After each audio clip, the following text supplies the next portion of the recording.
This week, the Premier is going to be visiting the beautiful district of Terra Nova to give a speech to the Chamber of Commerce. And while the Premier is here, he's going to be giving a speech that will talk about the Liberal record in government.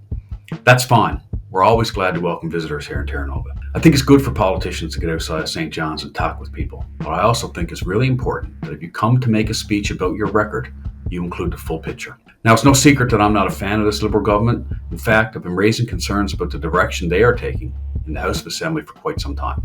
I'll put a link to one of my most recent speeches in the comments in case you're the type of person who wants to hear the detailed policy points to back up my views. I know many of you are busy, so here are 5 points I bet you won't hear when the Liberal leader speaks in Clarenville this week. Secret cash bonuses for Liberal cabinet ministers. Back in March, the Liberal cabinet held a secret vote that would pay each minister who lost their job up to $48,000. That means each of the Liberal ministers who decided not to run again were going to get tens of thousands of taxpayer dollars just for quitting.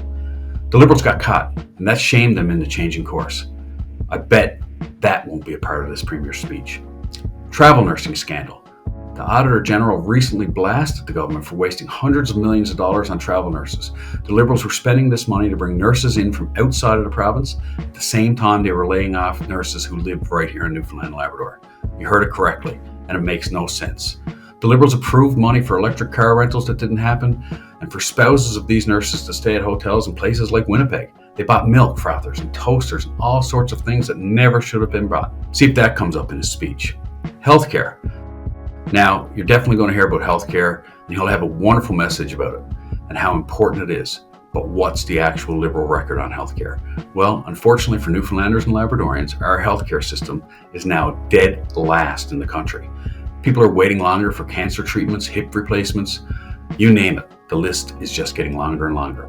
Liberals like to say all the right things about healthcare, but I bet the Premier's speech won't mention this fact. Rising crime. While our healthcare system is the worst in the country, Newfoundland and Labrador is actually leading the country when it comes to a rising crime rate. New statistics released last week show that crime is growing in our province at a faster rate than any other province in Canada. And this isn't just in our cities, it's rural communities and small towns right across the province. People have never felt less safe, and this has happened on the Liberals' watch. I doubt it will make the Premier's highlight reel. And finally, number 5, the Churchill Falls MOU. Now, I know you're all saying, Lloyd, why wouldn't the Premier talk about the MOU? Hear me out. I actually think the Premier is going to talk about the MOU.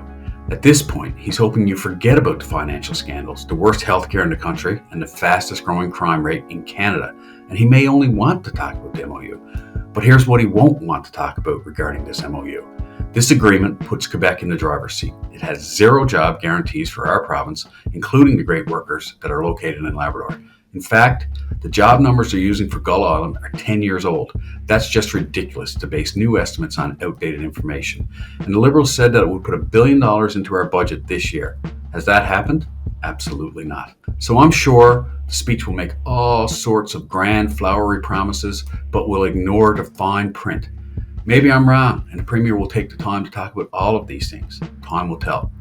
For me, when it comes to the Liberal record, there's only one conclusion I can make, and that's after 10 long years, the Liberals have got to go. It's time to vote for a PC government that will focus on lower taxes, better healthcare, and safer communities for all. It's time to put Newfoundlanders and Labradorians first.